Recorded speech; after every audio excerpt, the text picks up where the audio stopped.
Mississippi Road. Mississippi Road.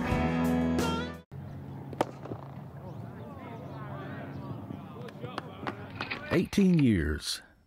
No family, no friends, no birthday parties, Christmas trees, just bars. Bars not there for your protection, but for ours. Bars that divide you from the world for 6,497 days, 156,000 hours. Now, what if that person was innocent? Then you can begin to imagine what LaVon Brooks went through. Real anger at first. So I just couldn't even believe that this was happening to me and I haven't did nothing. The biggest regret is just leaving my family at all when there was no reason. You know, my daughter, she was born when I got locked up. I missed out on her, you know, taking care of her, getting her a ball, you know, and playing with her and watching her make her first step. It's really hard because my mother, she was a big part in my life, you know, before, because she was in good health before I left. And it just destroyed her. She kind of in poor health now because of this. And LaVon's family is not the only one to go through this. Across the country, 232 men have been found innocent after wrongful imprisonment, with 4 from the state of Mississippi.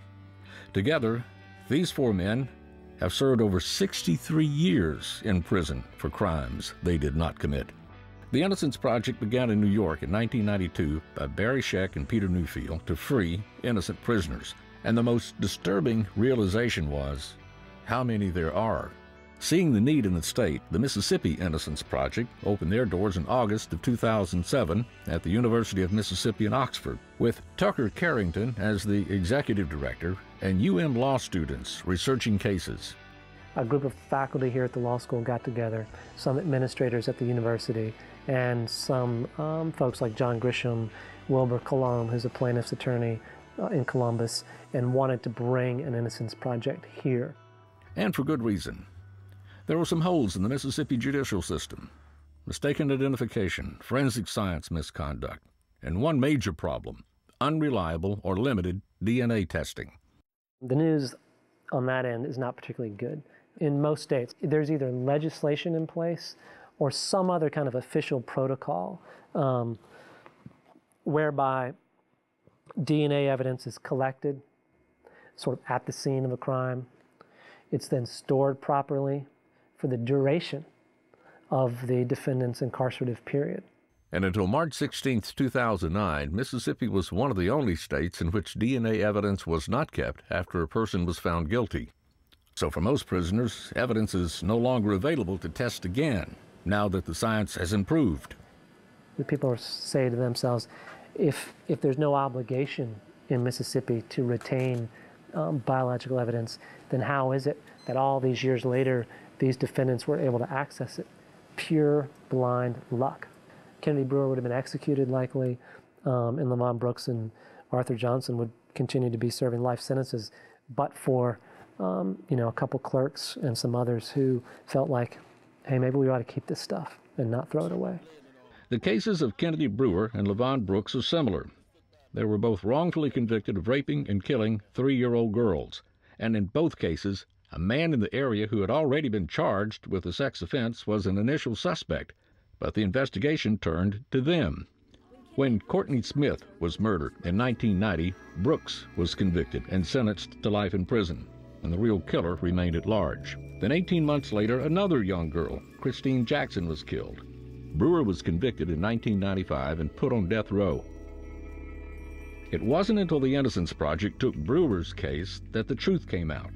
DNA evidence from the rape proved Brewer's innocence and pegged the real killer, Justin Albert Johnson. And even more, Johnson confessed to also killing the young girl that Brooks had been convicted of killing. Had the correct man, the same man who was a sex offender in the neighborhood, been identified, this second murder never would have happened. Christine would be turning 21 this year. Yeah, she would have been still alive. If they had just looked into everything, Kevin didn't rush to judgment on people, it would have been different.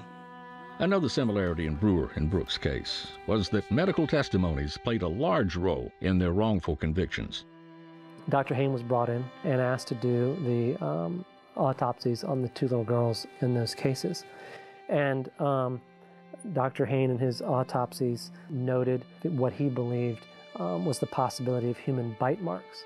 He then referred that work out to a gentleman that he works with, a forensic odontologist from Hattiesburg by the name of Dr. Michael West. Even though Dr. West was the only doctor to ever be suspended by the Odontology Board, Dr. West was still allowed to testify that the little girl's body had bite marks, and they were Kennedy Brewer's.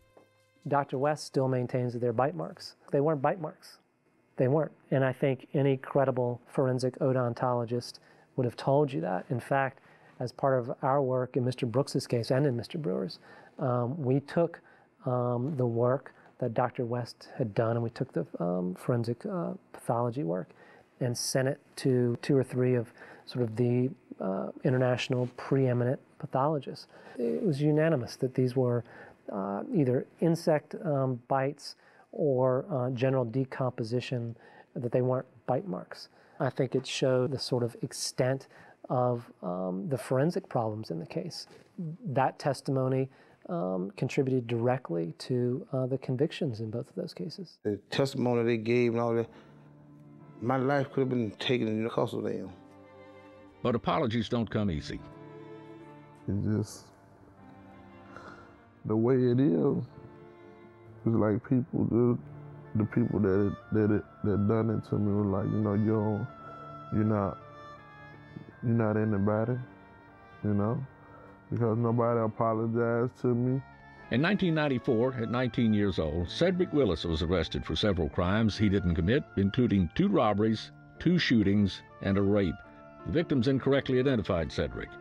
The same gun was used in 3 other robberies that night, and those victims said it was not Cedric.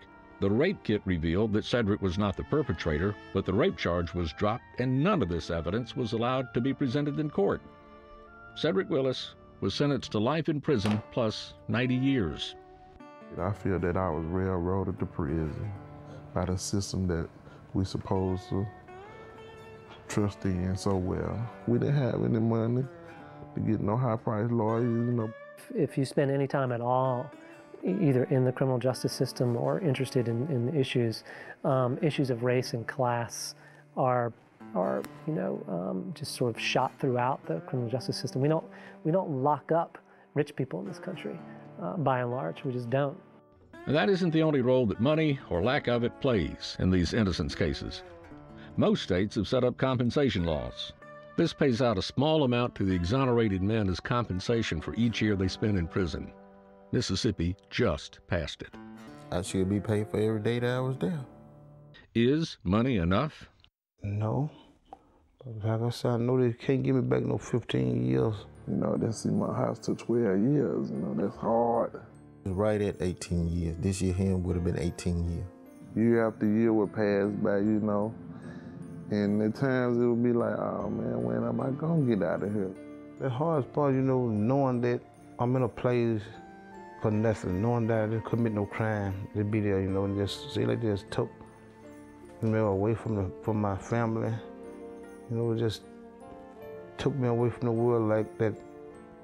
I didn't deserve to be in the free world. It was hard at times because I cried a lot, but that was a way for me to release some of the pressure that was on me. After I got it out, it was like I had energy to carry on. You got to be mentally strong. It was really terrible over there. And then you had guys that were psych patients. They were on they'll be on the tier with you.